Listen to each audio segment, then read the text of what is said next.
पिछले पार्ट में हमने ये जाना था कि पृथ्वी एक आग के गोले से नीले ग्रह के रूप में कैसे तब्दील हुई थी और उसमें जीवन का पहला बीज कैसे पनपा था। इसी क्रम में आगे बढ़ते हुए आज हम जानेंगे कि पृथ्वी पर सैकड़ों जीव जंतुओं के साथ डायनासोर्स का जन्म कैसे हुआ और उनके अंत के पीछे क्या मुख्य कारण था, क्योंकि डायनासोर्स के अंत से ही इंसान की उत्पत्ति की कहानी जुड़ी हुई है। इसलिए इस वीडियो को आखिर तक जरूर देखें। डायनासोर्स की उत्पत्ति और अंत। आज से तकरीबन 6.5 करोड़ साल पहले धरती पर एक मछली से शुरू हुआ विकास क्रम डायनासोर्स की उत्पत्ति तक पहुंच चुका था, जिसकी सैकड़ों प्रजातियां धरती पर निवास करती थी। कुछ डायनासोर्स शाकाहारी थे, तो वहीं कुछ डायनासोर्स की प्रजातियां पूरी तरह से मांसाहारी थी। इन विभिन्न प्रजातियों के डायनासोर्स में कुछ जमीन पर चलते थे तो कुछ आसमान में भी उड़ते थे। उस समय धरती पर सबसे विशालकाय जीव के रूप में डायनासोर का ही राज चलता था, जिससे जीवों की हर विकसित प्रजाति खौफ खाती थी। लेकिन धरती पर अपनी दहशत के दम पर राज करने वाले डायनासोर्स के अंत की कहानी 10 करोड़ साल पहले ही शुरू हो चुकी थी, जिससे हर कोई अनजान था। सुदूर अंतरिक्ष में एक चट्टान घूमते हुए सूर्य की तरफ बढ़ रही थी, लेकिन उसके रास्ते में मंगल और बृहस्पति ग्रह के बीच मौजूद एस्टेरॉयड बेल्ट आ गई। उस एस्टेरॉयड बेल्ट में सैकड़ों की संख्या में छोटी बड़ी चट्टानें और उल्कापिंड घूम रहे थे, जिसमें से एक विशालकाय उल्कापिंड के साथ उस छोटी सी चट्टान की टक्कर हो गई।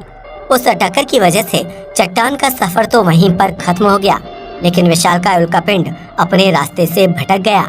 अब वह उल्कापिंड एस्टेरॉयड बेल्ट में चक्कर लगाने के बजाय उससे बाहर निकलकर धरती की तरफ बढ़ने लगा था और चट्टान से टक्कर की वजह से उसकी रफ्तार भी बहुत तेज हो गई थी। एस्टेरॉयड बेल्ट से निकलने के बाद उल्कापिंड 22,000 मील प्रति घंटे की रफ्तार से पृथ्वी की तरफ बढ़ने लगा, लेकिन उसके रास्ते में चंद्रमा भी मौजूद था। आमतौर पर धरती की तरफ बढ़ रहे बहुत से उल्कापिंड और चट्टानें चंद्रमा से टकरा जाती हैं, लेकिन उस उल्कापिंड की रफ्तार और आकार इतना बड़ा था कि चंद्रमा का गुरुत्वाकर्षण बल उसे अपनी तरफ खींच ही नहीं पाया, जिसकी वजह से वह उल्कापिंड पृथ्वी की तरफ बढ़ता चला गया। वहीं पृथ्वी का गुरुत्वाकर्षण बल इतना तेज था कि उल्कापिंड जैसे जैसे उसके नजदीक आ रहा था, वैसे वैसे पृथ्वी उसे अपनी तरफ तेजी से खींचने का काम कर रही थी। आमतौर पर जब कोई छोटे आकार का उल्कापिंड या चट्टान धरती के गुरुत्वाकर्षण से प्रभावित होकर उसकी तरफ बढ़ते हैं, तो पृथ्वी के वायुमंडल में प्रवेश करते ही घर्षण के कारण उनमें आग लगकर विस्फोट हो जाता है, जिसकी वजह से पृथ्वी के वायुमंडल में प्रवेश करने वाली कोई भी छोटी वस्तु जमीन तक पहुंचने से पहले ही हवा में ही खत्म हो जाती है। हालांकि उस विशालकाय उल्कापिंड पर पृथ्वी का यह नियम काम नहीं किया। 22,000 मील की रफ्तार से पृथ्वी की तरफ बढ़ रहा उल्कापिंड जैसे ही पृथ्वी के गुरुत्वाकर्षण बल के संपर्क में आया तो उसकी रफ्तार 70,000 मील प्रति घंटा हो गई थी। इस रफ्तार के साथ जब उस उल्कापिंड ने पृथ्वी के वायुमंडल में प्रवेश किया तो तेज घर्षण के कारण यह एक विशालकाय आग के गोले में तब्दील हो गया था। वह जलता हुआ उल्कापिंड धरती पर भयानक तबाही मचाने के मकसद से जमीन की तरफ बढ़ने लगा और उसने सिर्फ 4 मिनट के अंदर अटलांटिक महासागर को पार कर दिया था। अटलांटिक महासागर पार करने के बाद वह उल्कापिंड मैक्सिको की खाड़ी के पास धरती से जा टकराया, जिसकी वजह से धरती पर एकाएक सब कुछ तब्दील हो गया। पृथ्वी की तरफ बढ़ रहे उल्कापिंड की रेडिएशन इतनी तेज थी कि उसे आसमान से आते हुए देखने पर ही डायनासोर समेत कई जीव पूरी तरह से अंधे हो गए थे। ऐसे में जैसे ही उल्कापिंड धरती से टकराया, उससे निकलने वाली गर्मी और रेडिएशन के कारण 800 किलोमीटर के दायरे में मौजूद डायनासोर्स, जीव जंतु और पेड़ पौधे पल भर में जलकर खाक हो गए। जिस जगह पर वह उल्कापिंड धरती से टकराया, वहाँ पर 20 किलोमीटर गहरा और 180 किलोमीटर चौड़े गड्ढे का निर्माण हो चुका था। उस विस्फोट से निर्मित हुए गड्ढे की धूल, मिट्टी और पत्थर हवा में कई किलोमीटर ऊपर आसमान में चले गए और पृथ्वी के चारों तरफ एक भयानक बादल का निर्माण कर दिया। उल्कापिंड के विस्फोट और उससे निकलने वाली रेडिएशन की वजह से 800 किलोमीटर के दायरे में आने वाले सभी जीव जंतु और डायनासोर्स की प्रजातियां पूरी तरह से नष्ट हो चुकी थी। लेकिन उस दायरे के बाहर अभी भी डायनासोर्स की प्रजातियां जीवित बचने में कामयाब हो गई थी। हालांकि उल्कापिंड के धरती के टकराव की वजह से पैदा हुए कंपन और रेडिएशन का असर उन डायनासोर्स और जीवों पर भी पड़ने वाला था, जो विस्फोट की जगह से काफी दूर मौजूद थे। दरअसल विस्फोट के लगभग 16 मिनट बाद पृथ्वी पर जोरदार भूकंप के झटके आने लगे, क्योंकि उल्कापिंड की टक्कर की वजह से पृथ्वी की टेक्टोनिक प्लेट्स पूरी तरह से हिल चुकी थी। उस दौरान धरती पर 11.1 गति की तीव्रता वाला भूकंप आ रहा था, जिसकी वजह से समुद्री लहरों में उछाल आने लगा। जमीन बुरी तरह से कांपने लगी और परिणाम स्वरूप पृथ्वी के कई इलाके जलमग्न हो गए। समुद्री तूफान की वजह से आसपास रहने वाले कई स्थलीय जीव पल भर में खत्म हो गए। लेकिन ये तो प्रलय की सिर्फ शुरुआत मात्र ही थी। डायनासोर्स की उड़ने वाली प्रजातियां और विस्फोट स्थल से दूर मौजूद डायनासोर्स किसी तरह जिंदा तो थे, लेकिन वह भूकंप के झटकों और विभिन्न परिवर्तनों को महसूस कर पा रहे थे। विस्फोट के लगभग 40 मिनट बाद धरती पर एकाएक आग के गोलों की बरसात होने लगी, जिसके हमले से न तो उड़ने वाले डायनासोर्स बच पाए और न ही दूसरे जीव। दरअसल उन आग के गोलों का निर्माण विस्फोट से बने गड्ढे की वजह से हुआ था, जो आसमान में कई किलोमीटर की ऊंचाई तक गई और वापस धरती की तरफ आते हुए वायुमंडलीय घर्षण के कारण उन पत्थरों में आग लग गई। जब आग की यह चट्टानें धरती पर पड़ी तो उनके हमले से उड़ने वाले डायनासोर्स का अस्तित्व पूरी तरह से खत्म हो गया, क्योंकि उड़ने वाले डायनासोर्स खुद को भूकंप के झटकों से बचाने के लिए हवा में तो उड़ सकते थे, लेकिन उनके पास आसमान से बरसने वाले आग के गोलों से बचने का कोई विकल्प मौजूद नहीं था। डायनासोर्स खुद को बचाने के लिए धरती के किसी भी हिस्से में छिप नहीं सकते थे, क्योंकि पृथ्वी के हर भाग में तेज भूकंप की स्थिति बनी हुई थी। डायनासोर्स के अलावा उस उल्कापिंड के विस्फोट की वजह से कई स्थलीय और जलीय जीवों की प्रजातियां भी समाप्त हो गई थीं, जबकि पेड़ पौधे और जंगलों पर भी बुरा असर पड़ा था। उल्कापिंड के धरती से टकराने के लगभग 90 मिनट बाद पृथ्वी के एक छोर से दूसरे छोर तक धूल के एक विशालकाय बवंडर का निर्माण हो गया था, जिसके लिए विस्फोट से उठी भूकंपीय तरंगें जिम्मेदार थीं। धूल का यह तूफान 6000 किलोमीटर प्रति घंटे की रफ्तार से आगे बढ़ रहा था, जिसके रास्ते में आने वाली हर चीज और जीव का नामो निशान हमेशा हमेशा के लिए पृथ्वी से मिट गया था। पृथ्वी पर भूकंपीय झटकों की वजह से ज्वालामुखी भी सक्रिय हो गए थे, जिसकी वजह से उनमें भी भयानक विस्फोट होने लगा था। ज्वालामुखी विस्फोट से निकलने वाली धूल, राख और गैसों ने पृथ्वी के वायुमंडल में प्रदूषण की एक मोटी चादर का निर्माण कर दिया था, जिसकी वजह से सूर्य की रोशनी का धरती तक पहुंच पाना असंभव हो गया था। प्रदूषण की इस मोटी चादर की वजह से पृथ्वी पर मौजूद जीवन बुरी तरह से प्रभावित हो गया था, जिसे विकसित होने में करोड़ों साल का समय लगा था। उल्कापिंड की टक्कर, ज्वालामुखी विस्फोट की वजह से निकलने वाला लावा और रेडिएशन की वजह से पृथ्वी का तापमान निरंतर बढ़ता जा रहा था, जो 200 डिग्री सेल्सियस तक पहुंच गया था।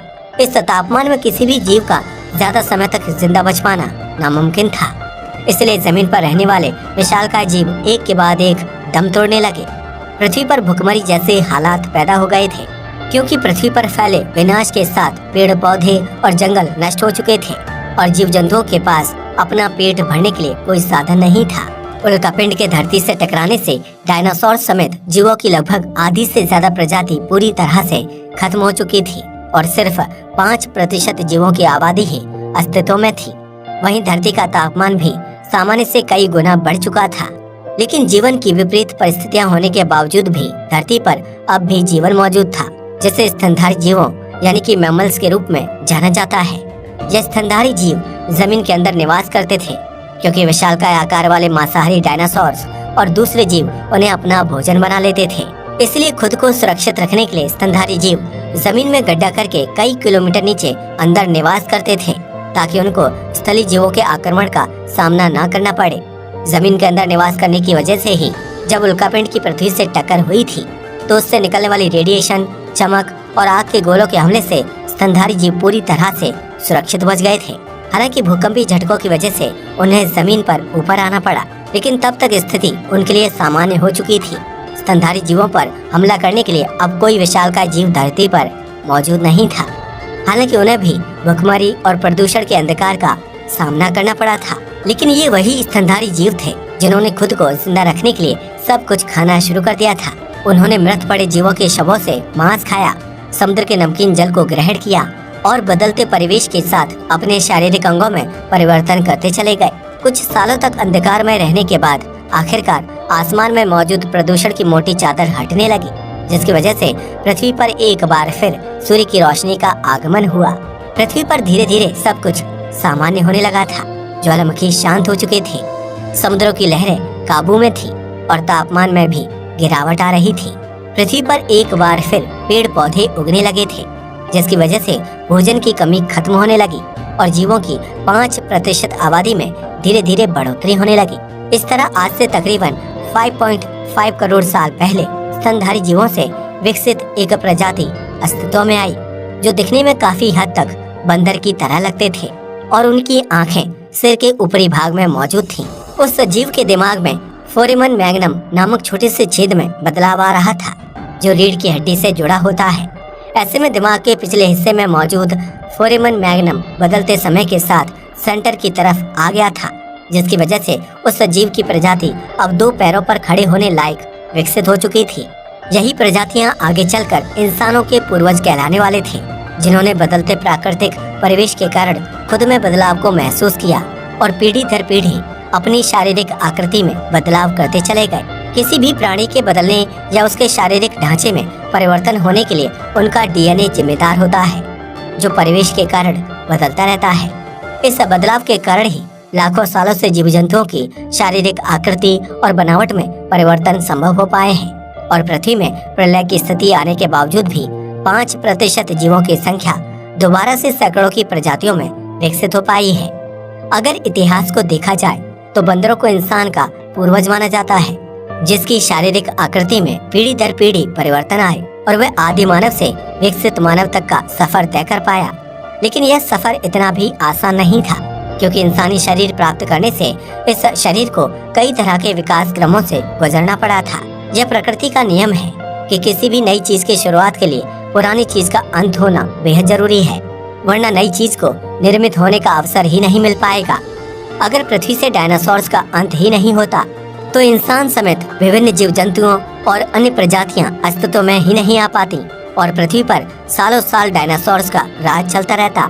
जाहिर सी बात है कि किसी भी परिवर्तन को देखने या उसे महसूस करने के लिए किसी भी जीव या इंसान का लंबे समय तक जीवित रहना जरूरी है। लेकिन इस धरती पर कोई भी अमर होने का वरदान लेकर नहीं आया है, इसलिए धरती पर जो कुछ भी घटित हुआ या जानवरों के आकार में परिवर्तन आए, वह एक पीढ़ी से दूसरी पीढ़ी को देखने के लिए नहीं मिले होंगे।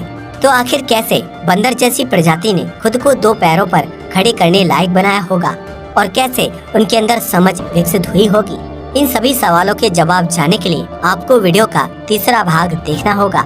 अब तो आप समझ ही चुके होंगे कि डायनासोर्स की उत्पत्ति और उनके विनाश के पीछे असल वजह क्या थी। यकीनन उल्कापिंड से हुए विनाश की वजह से डायनासोर्स का अंत हो गया हो, लेकिन इस टकराव को इंसानी जीवन की शुरुआत मानना चाहिए, क्योंकि उल्कापिंड की उस टक्कर ने धरती पर नए युग को शुरू किया था, जिससे विनाशकारी मंजर तो पैदा हुआ, लेकिन बुद्धिमान जीव यानी कि मनुष्य का अस्तित्व भी सामने आया। अगर आप इंसान की उत्पत्ति के बारे में जानना चाहते हैं तो कमेंट बॉक्स में पार्ट 3 लिखना बिल्कुल ना भूलें। आज के लिए बस इतना ही। वीडियो पसंद आया हो तो उसे लाइक और शेयर करें। जय हिंद दोस्तों।